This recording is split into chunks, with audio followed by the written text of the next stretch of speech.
Muy bien, Mahabharata, video número 14, Mahabharata en español. Estamos leyendo el libro. En la primera parte, los primeros 10-15 minutos de cada video leemos el libro. Lo estamos leyendo en orden, desde el primer video hasta el 14 que vamos hoy. Hoy, martes 17 de mayo de 2016. Van a ser muchísimos videos. El Mahabharata es muy extenso. Y bueno, obviamente estos videos son solamente para personas pues interesadas en que se les lea el Mahabharata. Y en la siguiente parte, después de leer el Mahabharata, en cada video hay una parte de lectura y luego viene una parte de interpretación. Si algunas personas están viendo estos videos y únicamente les interesa la parte de la lectura, siempre al inicio viene la lectura, se menciona en la parte donde van a empezar a ver los comentarios y lo pueden cortar ahí y pasar al siguiente video y simplemente estar llevando el orden de la lectura del libro completo en un orden adecuado y omitiendo los comentarios. Lo pueden hacer. En este caso en particular hay muchísimos comentarios o reflexiones preparadas de la parte que vamos a leer, porque bueno, hay muchísimo de dónde sacar reflexiones, de dónde interpretar cosas. Y bueno, pues vamos a ello directamente, a continuar con lo que llevamos de Mahabharata. Nos quedamos aquí, esta es la parte que continúa, nos quedamos aquí en esta parte de la historia. Capítulo 4, 16 años más tarde. Ya habían pasado 16 años. Hay corazones rotos que jamás desfallecen y el del rey era uno de ellos. Su vida estaba ahora vacía. Vivir para él ya no tenía sentido. Pero no dejó que eso afectase en absoluto a su reino. Era un rey ideal. Sus súbditos estaban muy felices con él. Su único placer como pasatiempo era la caza. Siempre estaba cazando por las orillas del Ganges, porque fue ahí donde un día encontró la felicidad. Y un día, mientras vagaba a lo largo de la orilla, sus ojos quedaron sorprendidos ante una extraña visión. El río no fluía. Parecía como si algo hubiera detenido su curso. Lleno de curiosidad, siguió caminando por la orilla y vio una hilera de flechas que habían sido clavadas unas junto a otras de tal forma que ni una sola gota de agua podía pasar entre ellas. Shantanu se quedó petrificado, sorprendido ante aquel repentino embalse que se había producido en el río. Pero pronto se dio cuenta de que no estaba solo. Ganga, su amada Ganga, estaba de pie a su lado, con una dulce y serena sonrisa. El rey se sintió desbordado. Mirándola con los ojos llenos de lágrimas le dijo: Ganga, por fin te has compadecido de mí. Todos estos años los he pasado en soledad. Me he sentido tan solo. Te quiero y no puedo vivir sin ti. Por favor, regresa a mí. Me has perdonado, ya lo sé. De otra forma no habrías vuelto. Vámonos corriendo a la ciudad y vivamos felices de nuevo. Ganga le miró con una expresión de lástima en sus ojos y le dijo: Mi señor, todo eso está ya en el pasado. Cuando el sol se pone en el atardecer de un día, es tonto pedirle que regrese para poder vivir ese día de nuevo. Por supuesto que el sol volverá, pero solo para manifestar un nuevo día. Nadie puede retroceder ni un solo momento. Dejemos todo eso a un lado y permíteme decirte por qué he venido. ¿Ves el río detenido? Sí, le contestó el rey. Eso fue lo que me detuvo como hechizado. Dime, Ganga, ¿qué es el que te está deteniendo embalsada a ti? ¿Quién es el que te está deteniendo embalsada a ti, a quien toda la riqueza de mi amor no puede detener? Mientras ellos hablaban, se produjo de repente un ruido ensordecedor. Era el rugir de las aguas del río, cuyo curso ya había sido liberado del embalse. Desde la distancia se les acercaba a toda velocidad un muchacho, un bello joven, cuyo noble rostro brillaba con gran energía. Abrazó a Ganga y le dijo: Madre, madre, yo contuve el río. Una vez más he conseguido hacerlo. Ganga, mirando al rey que estaba totalmente asombrado, le dijo: Es tu hijo. Luego se volvió al joven y le dijo: Devabhrata, este es tu padre. Salúdale. Shantanu extendió sus brazos hacia su hijo y le abrazó. Y Ganga dijo: Esta es la razón de mi venida. Te he traído a tu hijo. Llévatelo contigo. Él alegrará tu vida. Conoce todas las artes que un kshatriya debe conocer. Aquí vamos a definir lo que es un kshatriya porque, como les he comentado varias veces, por no conocer estos términos, unos cuantos muy básicos términos nuevos, obviamente, que vienen especializados de la cultura hindú, puede ser que abandonemos el estudio de este libro tan importante. Entonces, un kshatriya, aquí lo tenemos, es kshatriya o kshatriya, forma una de las castas del hinduismo, la casta política y guerrera. El rey y la reina de una región debían ser de la casta de los kshatriyas, tenían que ser de esa casta, ya sea políticos o guerreros, a eso se dedicaban los kshatriyas. Y también eran responsables del reforzamiento del dharma que impartían los sacerdotes brahmanes. Entonces eso era un kshatriya, dedicados a lo que era la guerra cuando fuera necesario o a las cuestiones políticas. Entonces le está diciendo Ganga a Shantanu acerca de su hijo, de Devabrata, le está diciendo que conoce todas las artes que un kshatriya debe de conocer, o sea, conoce todo lo que hay que conocer en relación a el reforzar el dharma, en relación a la política y en relación a la guerra. Vashishta ha sido su gurú, de él ha aprendido los Vedas y los Vedangas. De Brihaspati, el gurú divino, ha aprendido la ciencia de la política. Y condescendiendo a mi ruego, Bhargava, el enemigo de los kshatriyas, le ha enseñado el arte de manejar el arco. Mi hijo es ahora un maestro en todas las artes. Le he preparado para que sea un digno heredero del trono de los Pauravas. Aquí te entrego a este héroe. Llévale a la casa de los héroes. Y Ganga desapareció. El rey emprendió camino de vuelta hacia el palacio tal y como lo había hecho 16 años atrás. Pero esta vez no regresaba solo. Su hijo, el hijo de Ganga, estaba a su lado. Shantanu estaba orgulloso de su apuesto hijo, digno de ser la única obsesión del rey que durante tanto tiempo había estado en soledad. Juntos, hijo y padre, galoparon hacia Hastinapura. Capítulo 5. La hija del pescador. Pasaron 4 años. En compañía de su hijo, el rey pasó muchos días felices. Shantanu estaba contentísimo con él y Devabrata era un hijo ideal. Parecía como si quisiera recompensar a su padre por todos los años de soledad que pasó. Eran inseparables. El rey coronó a Devabrata como heredero legítimo al trono y todos los súbditos del reino se sintieron muy felices. Mas el destino, mientras tanto, tenía un juego oculto para ellos. Un día en que el rey había salido a cazar, siguiendo una presa que se le escapaba, llegó cerca del río Yamuna. De pronto, un extraño perfume embriagó sus sentidos. Era un perfume que jamás había conocido antes. Era el perfume de Satyavati. El rey se sintió raptado por la dulzura de aquel extraño perfume y arrastrado por él, lo siguió hasta que al final de su búsqueda vio que el perfume venía de una mujer. Ahí en la orilla del río Yamuna se encontró con una hermosa mujer que estaba atando una barca. Su figura no tenía defecto alguno. Era perfectamente bella. No había palabras para describir la belleza de sus formas. Sus ojos miraban al suelo arrobados por la timidez, como si no pudiera soportar la intensidad de la mirada del rey. Estaba vestida como una pescadora. Shantanu la miró lleno de deseo, se acercó a ella y le dijo: ¿Quién eres tú? ¿Qué estás haciendo aquí? Ella le contestó con voz muy suave: Mi nombre es Satyavati, soy una pescadora. Mi padre es el rey de los pescadores y mi tarea es hacer travesías con la barca de una orilla a otra del río. El rey fue inmediatamente a donde estaba el padre de la muchacha y le dijo: Soy Shantanu, el monarca de la raza lunar y vengo de la ciudad de Hastinapura. Cuando estaba cazando en el bosque percibí un extraño perfume. Le seguí el rastro hasta la orilla del Yamuna y allí me encontré con una hermosa mujer. Ella me ha dicho que es tu hija y yo quiero que sea mi esposa.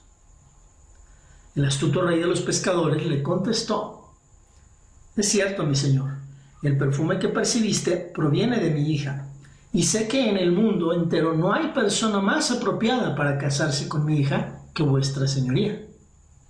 Ser la reina del monarca Paurava es el honor más grande que puede recaer sobre una pobre muchacha pescadora.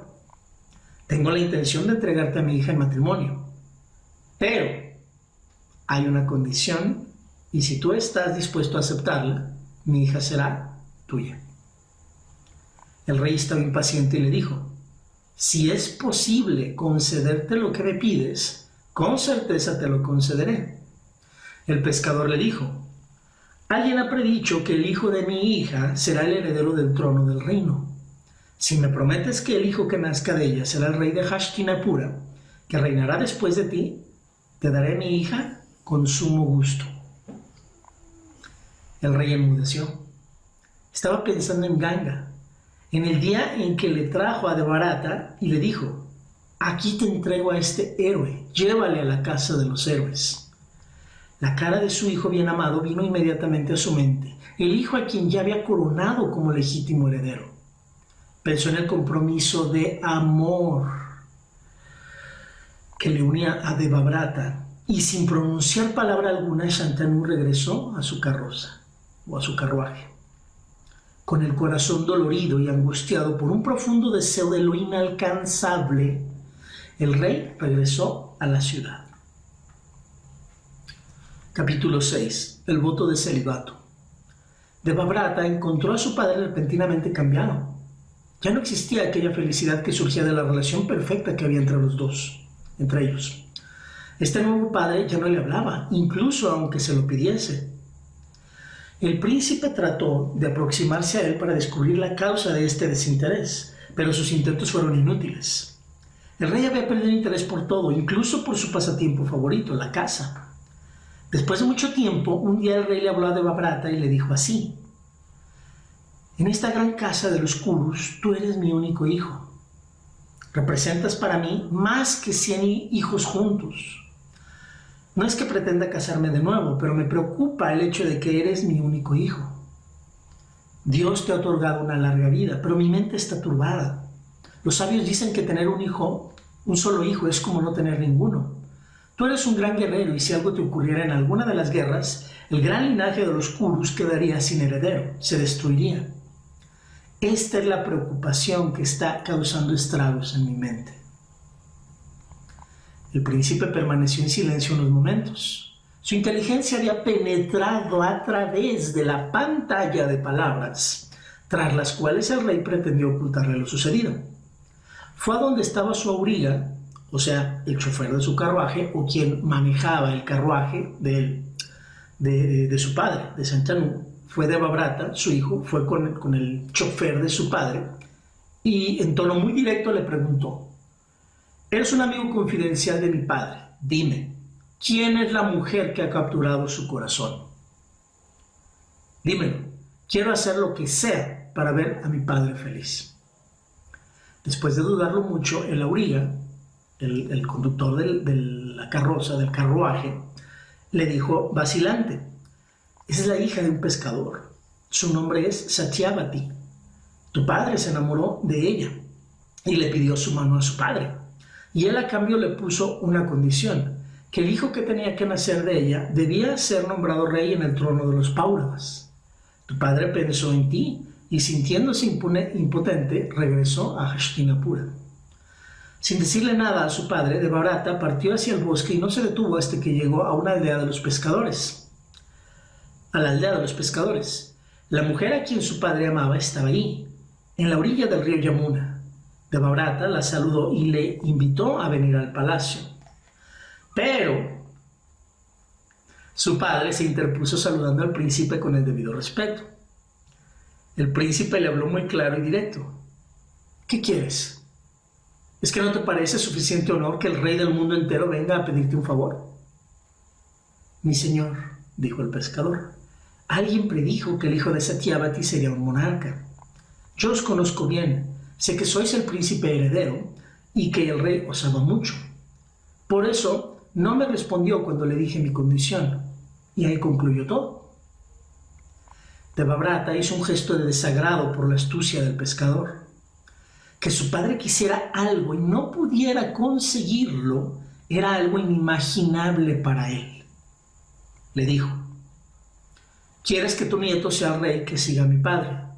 Pues que así sea. Yo renuncio a mi derecho al trono. ¿Estás satisfecho ahora? El pescador quedó asombrado con las palabras del joven príncipe, pero aún guardaba un recelo de desconfianza. Sonrió y dijo: mi señor, en tu nobleza has renunciado al trono, pero ¿cómo puedo estar seguro de que tus hijos estarán tan desapegados como tú? ¿Qué seguridad tengo de que no reclamarán el trono al hijo de Satyavati? El príncipe se sorprendió del extremo a que llegaba la ambición y astucia de aquel hombre, pero aún así sonrió y le dijo: ¿aún no estás contento? Te complaceré. No me casaré. Ante todos los habitantes de la tierra, de los cielos y de otras regiones, en nombre de todo lo que es querido y sagrado para mí, en nombre de mi gurú Bhagavan Bhargava, en nombre de mi madre Ganga y en nombre del Dharma, tomo el voto de que jamás me casaré mientras viva. ¿Estás ahora satisfecho? De los cielos llovieron flores sobre él y por todas partes resonó la palabra Bhishma, que significa, Bhishma significa, el que hace un terrible voto y lo cumple. Aquí la tienes, dijo el pescador, tu madre, y puso a Satyavati ante el príncipe. Tu madre le dice obviamente porque a partir de ahí va a ser la esposa de su padre, por lo tanto era, por así decirlo, su nueva madre. Devabrata la saludó, la subió a la carroza y partió a toda prisa hacia Hastinapura. Corrió a la presencia de su padre y le presentó a la joven muchacha diciéndole: Padre, la he traído para ti. Por favor, tómala y abandona tu tristeza. Aún resonaban los cielos con el grito de Bhishma, Bhishma. Cuando Shantanu supo todo lo que había pasado, sintió una profunda pena, atormentado por un sentimiento de culpa. No podía soportar la idea de que su hijo tan varonil, tan bello, tan divino, se hubiese autoimpuesto una vida de celibato. Pero la red una vez tejida ya no se puede destejer. Shantanu había concedido el deseo de su corazón y en gratitud concedió a su hijo bien amado un don. Devabrata podía morir cuando quisiese y solo cuando él quisiese. Para ello el rey usó todos sus méritos acumulados por sus prácticas de austeridades en un esfuerzo por complacer a su hijo. Por fin se celebró la boda del rey con Satyavati. El rey vivió varios años con ella, de quien tuvo 2 hijos. Sus nombres eran Chitrangada y Vichitravidya. Los años pasaron muy rápidos y el rey, que ya había envejecido, con el tiempo murió. El príncipe Chitrangada era demasiado joven para hacerse cargo del trono, por lo cual Devabrata, mejor conocido como Bhishma, tuvo que hacer las veces de regente y nombró al príncipe Chitrangada como heredero legítimo. Bhishma pasó así algunos años. Y sucedió que había un rey Gandharva que se llamaba también Chitrangada y no le gustaba que un mortal tuviera su mismo nombre. Vamos a aclarar aquí qué es Gandharva, un rey Gandharva, porque si no igual aquí nos vamos a perder un poco, ¿no? Gandharva en la cultura hindú se refiere a criaturas celestiales con grandes habilidades musicales, pero, y aquí hay algo muy importante porque tiene vasos comunicantes con la cultura europea, tienen la función de ser mensajeros los Gandharvas, mensajeros entre los dioses y los hombres. Aquí hay una correlación muy directa con Hermes. Hermes, todo lo que tiene que ver con hermenéutico. Recordemos que eran 3 los hijos de Zeus, es Apolo el mayor, Hermes el del medio y Dionisio el menor. Y Hermes está clarísimo siempre en la cultura europea que era el que servía como mensajero entre los dioses y los hombres. Entonces, aquí hay los Gandharvas una función muy parecida a lo que vendría siendo en esta parte de Europa la parte de Hermes, muy parecido, ¿no? Ambas criaturas, por así decirlo, celestiales, pero en este caso los Gandharvas teniendo la función de ser mensajeros entre los dioses y los hombres y con habilidades musicales. Bueno, esa criatura, un Gandharva, un rey Gandharva, una criatura celestial, se llamaba igual y no le gustaba que un mortal tuviera su mismo nombre, por lo cual retó al mortal Chitrangada a que pelease con él para probar quién era merecedor de tal nombre. Y en el campo de Kurukshetra se celebró la batalla entre ambos, en la que el hijo de Shantanu resultó muerto. Bhishma se apenó mucho y poco después coronó al hermano menor, pero como era muy joven, tuvo que asumir el mismo papel de regente. Todo el mundo en Hastinapura estaba contento con Bhishma, su rey sin corona. Hasta aquí dejamos la lectura del Mahabharata. En el siguiente video continuaremos con el capítulo 7 y ahorita en este momento pasamos a los comentarios que en este caso el día de hoy sí van a ser bastantes. Hay muchísimo que estudiar y reflexionar acerca de esto que leímos. Pero bueno, las reflexiones. Primeramente comenzamos a leer el día de hoy acerca del corazón que no desfallece. ¿Qué significa esto del corazón que no desfallece? Es nuestro reto personal a no perder la fe. A eso se refería, decía al inicio. Decía, hay corazones que nunca desfallecen y el corazón del rey Shantanu era uno de ellos. Una forma de que el corazón desfallezca es, por ejemplo, perder la inocencia del niño, de ser niño, dejar de ser inocente en nuestra vida real actualmente, en el 2016. Eso es una manera de interpretarlo. Desfallece, dejamos de estar conectados con nuestros sentimientos y empezamos a actuar, entre comillas, como adultos y ya perdimos esa parte bondadosa que tienen todos los niños. De hecho, en la Biblia se menciona ser como los niños. Entonces, aguas, aquí hay un vaso comunicante muy interesante entre el Mahabharata y la Biblia, en el sentido de no perder esta cuestión del corazón, de estar conectados no nada más con nuestra mente, sino con nuestro corazón. Es muy importante. Otra manera de desfallecer el corazón es volviéndose hipócrita, siendo un hipócrita. Otra manera es volviéndose uno mentiroso. Otra manera es dejar de ser limpio en tu forma de actuar, volverse deshonesto, ser una persona no ética. Eso es otra manera de dejar que el corazón desfallezca. Porque un corazón que no desfallece hace incluso que tu mirada sea transparente, hace que tu mirada sea clara, que se pueda dirigir y no agacharse ante nadie. Realmente cuando alguien no debe nada, no teme nada y tiene una capacidad alta de enfrentar, en el buen sentido de la palabra, de hacer frente positivamente a las personas y a las situaciones de la vida.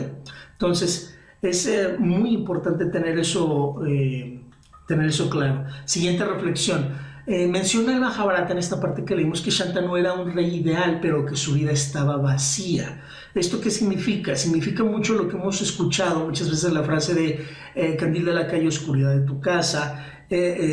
Puedes tener mucho éxito, por ejemplo, en lo externo, en los negocios, en la vida social, pero en tu corazón o en tu parte interna, familiar, personal, puede ser que haya muchos problemas o cosas que te estén haciendo no sentirte bien. Y aquí es muy importante que nosotros hagamos un equilibrio de tener éxito sí externo, pero también en nuestro foro interno, también internamente sentirnos no solamente felices, sino plenos. Esto es muy importante, porque para que no nos pase lo que le pasó a este rey Shantanu, que estaba muy feliz en la parte externa, muchos logros, pero la parte interna estaba destrozado, ¿no?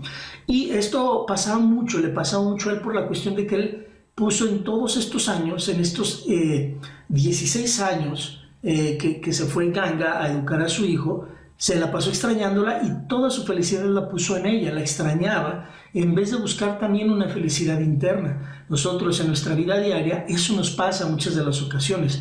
Ponemos nuestra felicidad en algo externo, en cosas exteriores, en la pareja, en un grupo, en una filosofía, en un negocio, en una situación material, y no ponemos también esa felicidad interna. Esto no significa que no debamos de querer a nuestros hijos, nuestra pareja o nuestras creencias o nuestras cuestiones materiales. Claro que hay que quererlas y claro que hay que valorarlas, pero el problema es que se va eso y nos quedamos vacíos y eso es lo que no debe de ocurrir. Entonces es como si ha oído muchas veces mencionar, ¿no? Hay que regar nuestro propio jardín en lugar de estar esperando que alguien venga y nos traiga flores. Es muy importante crear uno sus propias emociones, crear uno su propia felicidad, no estar nada más como que esperando, es importante.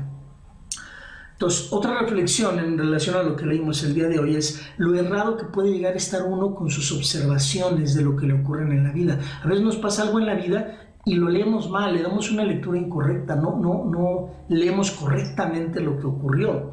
Y también puede estar errado no nada más lo que ocurrió, sino las conclusiones que sacamos de aquello que ocurrió, también las hacemos erradas. Entonces imagínate, errada la observación y errada la conclusión, nos metemos en unas broncotas, ¿no? Ahora, esta cuestión de estar errados pasa generalmente por dos motivos interesantes. Una de ellas es por falta de datos o por apegos. A veces decidimos cosas incorrectas porque estamos muy apegados a aquello que ocurrió, a cierto resultado que queríamos que se diera, y tomamos la decisión en base a nuestra preferencia, a lo que estamos apegados, a lo que quisiéramos. O, como no tenemos información de por qué nos pasó X problema, X cosa, por qué sucedió tal cosa, ahí vamos y tomamos decisiones sin datos, sin información correcta.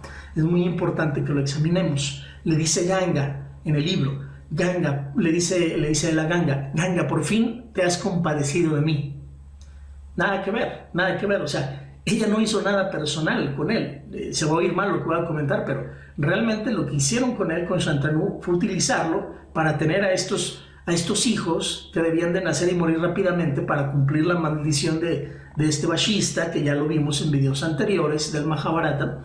Y el último de ellos sí necesitaba vivir y vivir mucho tiempo en la tierra como un castigo, porque ellos recordemos que así lo veían, pero bueno, fue así, o sea, era un rey digno, era una persona adecuada para que naciera este Vasu, este ser, y bueno, lo eligieron, y así se dieron las cosas, no hubo nada personal, por así decirlo, así, ¿no? Entonces, a veces así nos pasa en la vida, a veces usamos a las personas y hay consecuencias, y obviamente negativas, eso jamás lo debemos de hacer, usar a las personas, o las personas que ha pasado en alguna ocasión en la vida que te han usado, y eso por supuesto que tiene consecuencias negativas, tanto para ti como para la otra persona. Entonces, aguas con este tipo de movimientos y de decisiones, porque llegan a pasar y es muy negativo. Entonces, ¿qué necesitamos? Necesitamos, para no caer en esta situación de ser usados o de usar a otros, necesitamos tener una gran capacidad de observar, no escuchar. Muchas personas nos endulzan el oído con sus palabras y nos la pasamos ahí nada más escuchándolos, cuando realmente lo que debemos de hacer es observar las acciones, observar lo que realmente están haciendo. No nada más las palabras, escucharlas, sino observar realmente los hechos. Luego le dice, ¿no? A Ganga, le dice Shantanu, todos estos años los he pasado en soledad, me he sentido tan solo. Te quiero y no puedo vivir sin ti. Por favor, regresa a mí. ¿Qué nos está diciendo esta parte del libro? Nos está hablando acerca de la dependencia externa. Lo que realmente él está buscando, está muy apegado a ella y la extraña mucho, y el problema es que él no ha entendido que lo que él está buscando en ella es la parte femenina que hay adentro de él, que por falta de conocimiento espiritual o de crecimiento espiritual, él no ha encontrado, no ha conectado con esa parte femenina. En todos los hombres hay una parte femenina que se debe de encontrar y se debe reconciliar para estar uno en plenitud, y eso es muy claro y no hace que pierda uno sus propias características, sus propias elecciones, su propia incluso sexualidad. Cada quien hace sus propias decisiones al respecto, pero también incluso con las mujeres. En las mujeres pasa exactamente lo mismo. Hay una parte masculina y debe de haber ahí una cuestión de ellas hacerse consciente de esto y estar muy en equilibrio con eso para que luego no se den cosas negativas o cosas que de repente no están muy correctas, y con las cuales luego tienen dificultades tanto los hombres como las mujeres. Es muy importante esto, pero solamente alguien que tiene un trabajo espiritual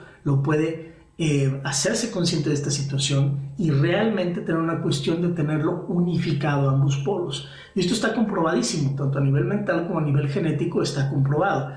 Habría que leer trabajos de Jung, muchos trabajos de biología, muchos trabajos acerca de las cuestiones de genética actual, moderna, y ahí se ven muchos estudios que hablan de estas dos partes, ¿no? Femenina y masculina, que hay en cualquier ser humano. Entonces, eso es lo que le faltaba a él, no tenía él ese desarrollo para tener esa parte, por eso estaba él queriendo descubrir o religarse, juntarse con esa parte femenina que de alguna manera él está buscando, como todos los seres humanos buscamos la otra contraparte, que esto, bueno, esto está mencionado desde el Génesis en la Biblia, lo cual es otro tema aparte, ¿no? Pero bueno, continuamos con esto. Entonces le dice, le continúa diciendo Shantanu a Ganga, ¿no? Más cosas de observación incorrecta. Le dice, me has perdonado, ya lo sé, de otra forma no habrías vuelto. Vámonos corriendo a la ciudad y vivamos felices de nuevo. No hay nada que perdonar. O sea, Ganga no tiene que perdonarle nada. Él realmente no hizo nada malo. No hizo nada absolutamente malo cuando ella se fue. Insisto, ella tenía una misión que cumplir, fue, la hizo, se llevó al hijo para educarlo y ahorita lo está trayendo de regreso. Pero él sigue aferrado a la idea de querer estar con ella como de lugar. Por eso él sigue hablando de este tipo de cosas. Entonces, Ganga, dice el libro, le miró con una expresión de lástima en sus ojos. ¿Por qué lo mira con lástima? Pues porque ella tiene un pensamiento más elevado, más claro, no con todo este montón de apegos, y ella tiene la capacidad de ver las cosas diferentes sin el apego, y le dice, mi señor, todo eso está ya en el pasado, O sea, le está queriendo hacer ver a Shantanu que cierre el ciclo, que cierre el ciclo. ¿Cuántas veces en la vida no dejamos ciclos incompletos, inconclusos, ciclos abiertos, con exparejas, con parejas del pasado? Y ahí traemos a todas arrastrando y mentalmente, incluso energéticamente, las seguimos trayendo conectadas con nuestra mente y a nivel espiritual. Es un problema muy grave. Pero ella le está tratando de entender que cierre ese ciclo, que por favor se ubique en el tiempo presente, que deje de vivir en el pasado y enfrente la realidad del tiempo presente. Es lo que le quiere dar a entender con esto. Mi Señor, todo eso está ya en el pasado. Y luego, como el Mahabharata es un poema, de una manera poética, se lo explica, le dice: cuando el sol se pone en el atardecer de un día, es tonto pedirle que regrese para poder vivir ese día de nuevo. Por supuesto que el sol volverá, pero solo para manifestar un nuevo día. Un nuevo día. Un nuevo día. Esto es muy importante que lo entendamos. O sea, un nuevo día representa cada instante que va llegando, que representa el tiempo presente que en cuanto se experimenta se convierte en pasado, pero mantenernos en el vilo, en el filo de ese tiempo presente y no quedarnos atorados en el pasado. Eso es lo que representa aquí esta parte de el sol volverá, pero solo para manifestar un nuevo día. Cada instante es un nuevo día, es un nuevo tiempo presente, ¿no? Y hay muchísimos ejemplos que pudiéramos poner aquí, pero uno de ellos es otro ejemplo que es muy similar a esto que se va a entender aquí, es la parte de la Biblia donde habla acerca de vino nuevo en odres viejos. No vale la pena. O sea, es vino nuevo en odres nuevos, en recipientes nuevos. Nuestra mente, nuestra percepción en esta parte de la Biblia también trata de entender un poco esta cuestión, de mantenernos en tiempo presente. Vienen cosas nuevas, nuestra percepción debe de ser nueva. Vienen cosas nuevas, pero si nuestra percepción está en el pasado, es como un odre viejo, donde ese vino no va a ser adecuado, no se va a mantener bien. Entonces, aquí hay sabiduría conectada con lo que dice aquí en Mahabharata y con otros libros importantísimos, sagrados de la humanidad, ¿no? Pero bueno, aquí le da a entender eso, ¿no? Dice: nadie puede retroceder ni un solo momento. Y bueno, esto se ve muy palpable, muchos ejemplos en las canciones populares, ¿no? Que hay en todas partes del mundo, en cualquier idioma, que hablan de exparejas, de relaciones del pasado, de situaciones del pasado que no superamos. Todo eso son miles de ejemplos, ¿no? De cómo estamos atorados y siempre dándole vuelta al cassette y dándole regresar y regresar a cosas que ya deberíamos darle un ciclo cerrado, un hasta aquí, y tener el odre nuevo, lo que es el tiempo presente, el nuevo día. Entonces, otra reflexión aquí es el tipo de hijo que es entregado, el tipo de hijo que está Ganga entregando. Él desde el inicio vivió entre dioses y sabios y fue educado por lo mejor de lo mejor, lo mejor de lo mejor. Entonces, le dice Ganga a Shantanu: lo he preparado para que sea un digno heredero. Y aquí es muy importante la reflexión en relación a nosotros, los que somos padres y tenemos hijos o hijas, es cómo hemos preparado a nuestros hijos. Los hemos preparado para ser un buen heredero de lo que es el linaje, de lo que es la familia, de lo que es la descendencia, de todo este árbol genealógico que nosotros representamos y ellos lo van a representar. ¿Qué tanto realmente lo hemos preparado para que sea digno? Y muchos padres vamos a responder simplemente: no, pues eso es cuestión de lo de las escuelas, ellos se encargan, por eso les pago, por eso le pago una educación carísima a mi hijo. Y realmente eso, si estamos confiando en las escuelas privadas, públicas, universidades privadas, por muy caras que sean, si estamos confiando para que hagan la educación de nuestros hijos, realmente estamos en una condición terrible como padres. O sea, las universidades es muy buena su intención, pero realmente las herramientas decimonónicas que tienen, con un sistema decimonónico de educación que no se adecua al siglo XXI, y esto está muy estudiado en cuestiones de pedagogía, realmente no van a estar completamente bien entrenados, ¿no? Si una persona quiere entrenar bien a su hijo y tenerlo capacitado para que sea un digno heredero, tendríamos que hacer mucho, seguir, por ejemplo, los pasos de la madre, por ejemplo, de Thomas Alva Edison, ¿no? Lean la biografía de Thomas Alva Edison y ahí se ve muy claramente cómo su madre tomó la educación en sus propias manos e hizo de él una persona totalmente diferente a todos los demás, y ella se hizo cargo personalmente de la educación del mayor inventor que ha existido en la historia de la humanidad, que fue Thomas Alva Edison. Entonces, realmente qué tanto estamos preparando a nuestros hijos y ahí vale la pena incluso nosotros reflexionar que también fuimos preparados nosotros también por parte de nuestros padres, que también fuimos preparados. ¿Por qué digo esto? Porque en muchas ocasiones las propias deficiencias de nuestros padres de repente impactan también en que nosotros no hagamos un excelente y un fuera de serie muy buen trabajo con nuestros hijos. Entonces, cuando ha sido así el caso, pues ojalá y tomáramos las medidas para nosotros cortar con esa deficiencia genealógica educativa y poner un nuevo rumbo para entregar realmente, como en el caso de aquí de Ganga, entregar realmente alguien preparado para que sea un digno heredero, porque recordemos que como padres estamos entregando una herencia a la sociedad, un bien a la sociedad, con un hijo que está no nada más capacitado para tener éxito en la parte material, que sí es muy importante, claro, que tenga éxito en el dinero y en muchos sentidos, pero no es lo único, también en todos los demás aspectos, en el aspecto moral, en el aspecto ético, en el aspecto social, en el aspecto de solidaridad, en el aspecto de muchas cosas que hacen que una sociedad tenga un buen tejido social y no esté totalmente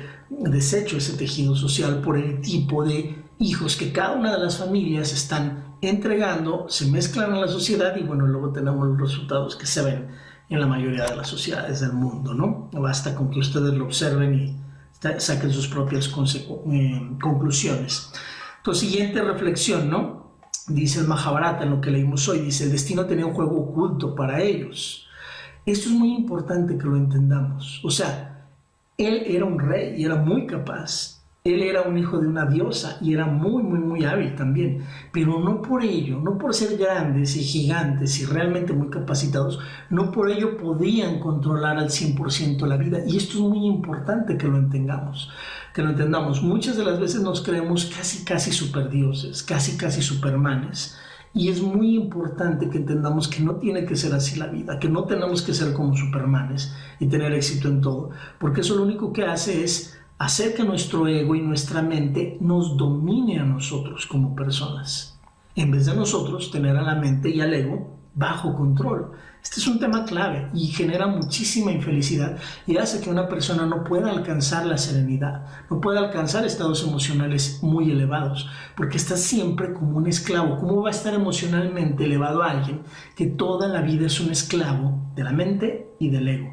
Aguas. Incluso hay muchísimas filosofías o pseudo religiones de New Age que con esto enganchan, ponen el anzuelo para muchos miembros porque los hacen sentir que los van a convertir casi en dioses súper omnipotentes, y es muy triste y muchas personas están ahí metidas en este tipo de sectas y de grupos. ¿Por qué? Por la promesa del ego. Les están realmente alimentando el ego de querer ser así como que inmortales y superdioses, etc. Entonces, ojo con este tipo de cuestiones. También tiene una cuestión ahí muy enfocada a la cuestión del New Age y de las sectas.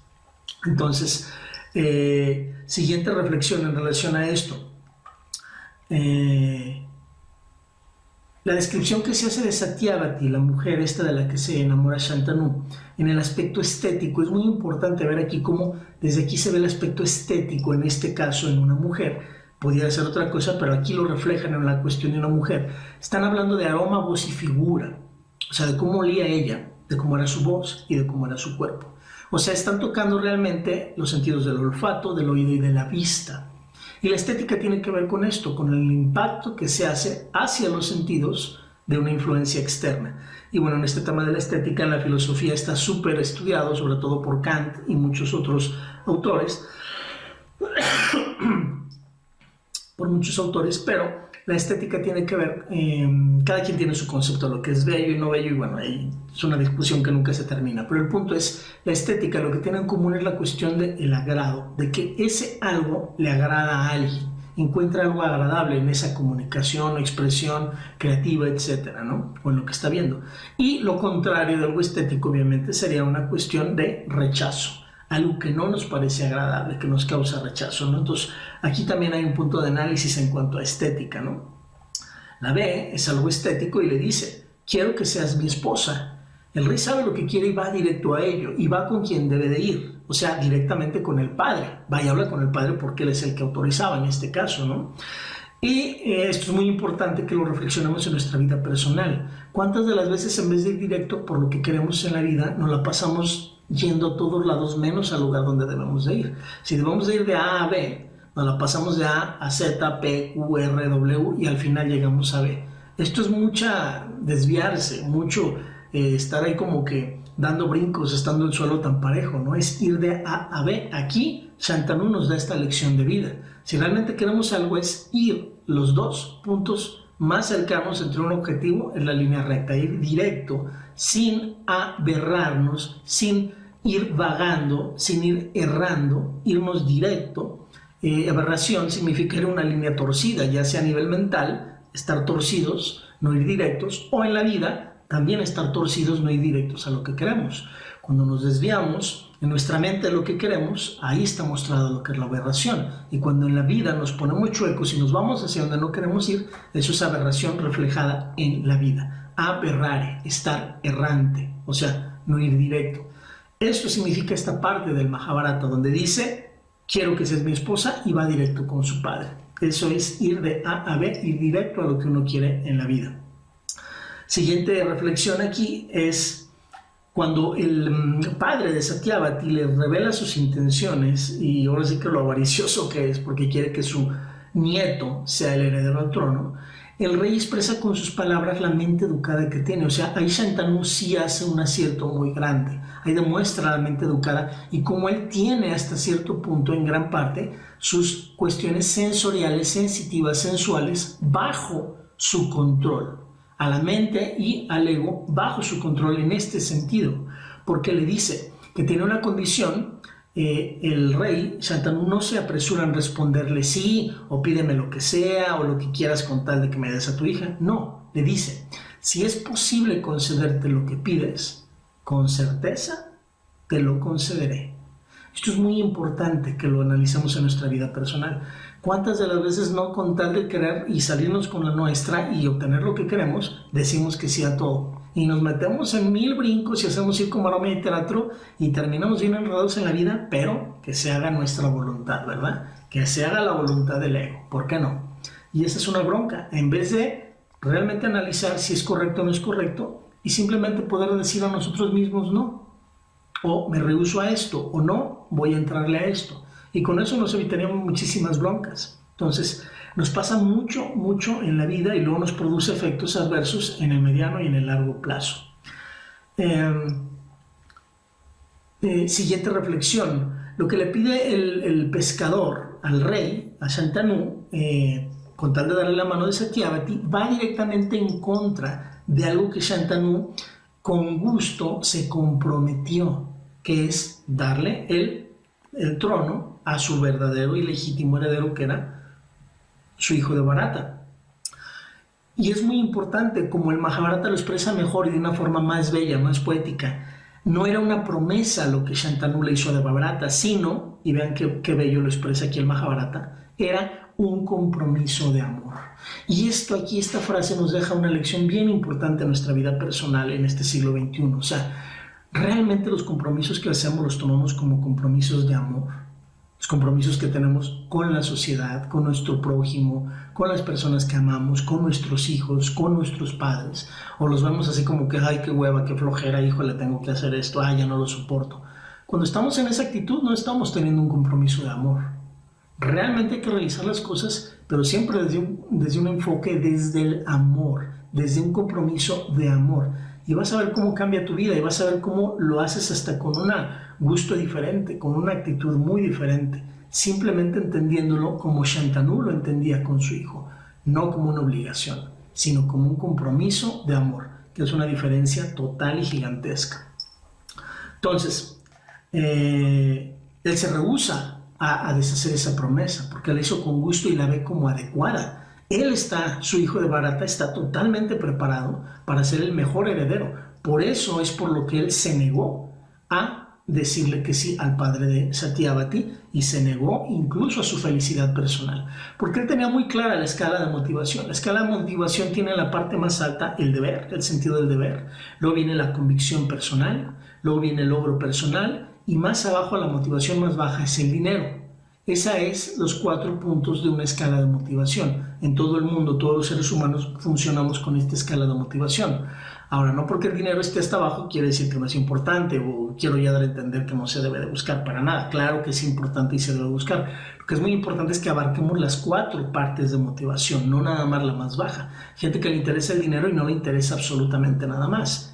Y eso es terrible. ¿Por qué? Porque no están poniendo en cuenta nada acerca de logros personales, convicciones personales, etc. Entonces, lo que realmente él, al obtener la mano de Satyavati, iba a lograr, pues no era dinero, pero sí era un logro personal. O sea, tener como esposa a una mujer bella, que le gustaba, que le agradaba, pero hasta ahí. Pero estaba por encima de ese logro personal su convicción personal, la convicción de que su hijo era el verdadero heredero. Entonces, aquí en esta parte del Mahabharata, la lección que nos está dejando es el buen manejo de esta escala de motivación y tener bien claras nuestras prioridades en la vida. Entonces, dice aquí el Mahabharata, siguiente reflexión, y lo describe, dice que se fue Shantanu con el dolor que produce el deseo de lo inalcanzable. Y esto es muy importante que lo reflexionemos, en nuestra vida diaria nos ocurre. ¿Cuántas veces no pasa? Porque la mente es insaciable. Le damos algo y nos está pidiendo algo más. Y le damos algo más y te pide algo más. O sea, es muy importante que tanto a la mente como el ego lo pongamos bajo control porque nunca se van a satisfacer. Terminan devorándonos realmente, ¿no? Ejemplos muy reales y muy claros en la vida diaria de cómo la mente es insaciable. El alcohólico, el que es infiel o la que es infiel, el adicto o la que es adicta, el que tiene enfermedades crónico-degenerativas, la persona anoréxica, etcétera, etcétera, y mil etcéteras. Todo eso es excesos, no saber poner a nuestro ego y a nuestra mente, a nuestros deseos, bajo control y aquietarlos. Entonces, esta es una lección muy importante por andar deseando lo inalcanzable. Queremos más y nunca estamos satisfechos, y es una trampa que ojalá y reflexionemos, que ojalá y reflexiones si de alguna manera te sirve para cambiar tus modelos mentales, cambiar tus paradigmas y generar nuevos modelos mentales, nuevas ideas, nuevas reflexiones, nuevas conclusiones que sean un poco más sanas para que te sientas mejor en la vida y no tan estresado. Como toda la vida andamos súper estresados porque nada nos satisface, porque todo lo queremos, y ahí andamos al rato todos estresados, todos de malas o todos empastillados con drogas ya sea callejeras o las peores, que son las drogas farmacéuticas, drogas psiquiátricas. ¿Por qué? Porque ya nuestra vida está hecha un ovillo. Entonces, aguas con eso. Siguiente, vamos a dejar aquí pasar muchas reflexiones porque si no nunca vamos a terminar. Vamos a ir una o dos más de las importantes y terminamos ya por el día de hoy. Entonces, aquí una reflexión importante. ¿Cómo le afectó al hijo del rey, o sea, de Bharata, el hijo, ver a su padre, o sea, Shantanu, triste? Lo ve triste y le afecta tremendamente. Llega incluso al grado de hacer una promesa terrible con tal de verlo feliz. O sea, renunciar al trono, renunciar a casarse y renunciar a tener hijos. Esto es muy importante. Esta parte del Mahabharata nos hace reflexionar en cosas muy importantes, y es tener la capacidad como hijos, como padres o como madres, una capacidad muy importante que se llama resiliencia. Resiliencia que viene de la ingeniería y luego se utilizó en la parte del mejoramiento personal, sobre todo de la psicología positiva, donde nos habla de que la resiliencia es la capacidad no solamente de levantarse después de una adversidad, sino incluso de salir fortalecido de esa adversidad. Esa es la definición real de resiliencia. Y aquí se ve muy claramente que Devabhrata pues, no tenía una gran cantidad de inteligencia emocional y de resiliencia en este sentido, porque él no era capaz de soportar la frustración, y en la vida debemos ser capaces de aguantar la frustración. O sea, cuando algo no nos sale bien, cuando algo no sale exactamente como queremos, tener la capacidad de experimentar ese duelo, ese revés, por así decirlo, sin necesidad de que todo salga como queremos, porque la vida está llena de cosas prósperas, pero también cosas adversas. Entonces, aquí, esta parte tan dramática y tan importante del Mahabharata ocurre por eso, por esta incapacidad de resiliencia y esta incapacidad para poder experimentar que a otra persona no le salió algo y bueno, seguir amándolo, seguir queriéndolo, y bueno, y también su parte de responsabilidad de trabajar en él para no estar triste. Es lo que Devabhrata no hizo que su padre hiciera. Él quiso resolver el problema de su padre, él quiso tomar la decisión en sus manos, y esto es lo que ocurrió. Entonces, Sí es muy importante también aquí ver cómo, insisto, le afecta la tristeza de uno como padre a nuestros hijos. Y reflexionémoslo. ¿Cuántas veces no ocurre que llegamos a nuestra casa estresados, de malas, etcétera? Y eso nuestros hijos lo observan y va a hacer que ellos tomen decisiones. Y una de las decisiones es esto muy importante y mucha gente no lo observa, por eso tenemos tantos hijos que son eternos adolescentes. Por eso hay tantos hijos actualmente que no se quieren casar, que no quieren tener hijos, porque lo ven como una cuestión que les va a generar infelicidad. Tener un hijo, no, ¿yo para qué? Es esclavizarme toda la vida, es una gastadera de dinero. Yo casarme, uy, no, para andar de pleito como mis papás. O sea, todo esto lo estamos, muchos padres, reflejando en nuestros hijos y por eso toman las decisiones que toman. Entonces es muy importante que entendamos que ser felices y plenos, no nada más felices, sino muy arriba de la felicidad que viene a la plenitud, es una obligación, no nada más una necesidad, sino una obligación para cualquier persona que tenga hijos. Porque si no somos plenos, entonces hacemos que la cuestión de llegar a ser adulto y la cuestión de llegar a tener mayor edad sea algo indeseable para nuestros hijos, porque lo único que ven es sufrimiento y no quieren llegar ahí. Y de ahí viene la cuestión del eterno adolescente o la eterna adolescente. Entonces, importante reflexionar en este sentido, ¿no? Entonces, última reflexión. Muchas reflexiones, pero bueno, ya dejemos aquí una última. La última expresión de Rey sin corona, ¿no? Muy interesante, porque él puso a los hijos de Satyavati, cumplió con su palabra y los puso como herederos del trono y estuvo como regente cuando fue necesario, pero él realmente nunca se puso como heredero del trono. Entonces la gente lo veía, su capacidad, su liderazgo, su honestidad, su pulcritud, su limpieza, su claridad de Bhishma, o sea de Bharata, que fue conocido luego como Bhishma, lo veían y lo reconocían, incluso lo nombraban como el rey sin corona. ¿Esto qué significa en nuestra vida diaria? Tú, hombre, mujer que estás escuchando en este momento este video, tú eres una reina, estés donde estés, aunque no tengas reconocimiento de alguien más, simplemente por tu forma de manejar tu vida. Eres una reina o eres algo muy alejado de una reina, pero depende de ti, no de la popularidad, no de quiénes sean tus amigos, no de qué tipo de ropa vistas, depende 100% de ti. Y tú, amigo que estás escuchando este video, eres un rey te pares donde te pares, aunque no tengas corona, aunque no tengas conocidos, influencias, dinero, etcétera, depende de ti, de tu forma de ser, de cómo manejes tu vida, de qué tanto hagas las cosas correctas, productivas, trabajar, ser honesto, ganar dinero de una manera ética, de una manera honesta, etcétera, etcétera.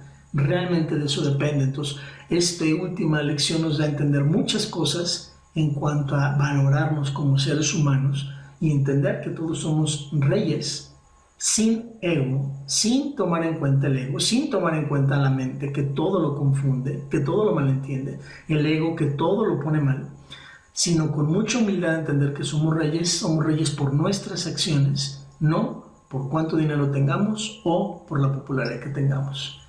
Ya terminamos este largo video, número 14 del Mahabharata.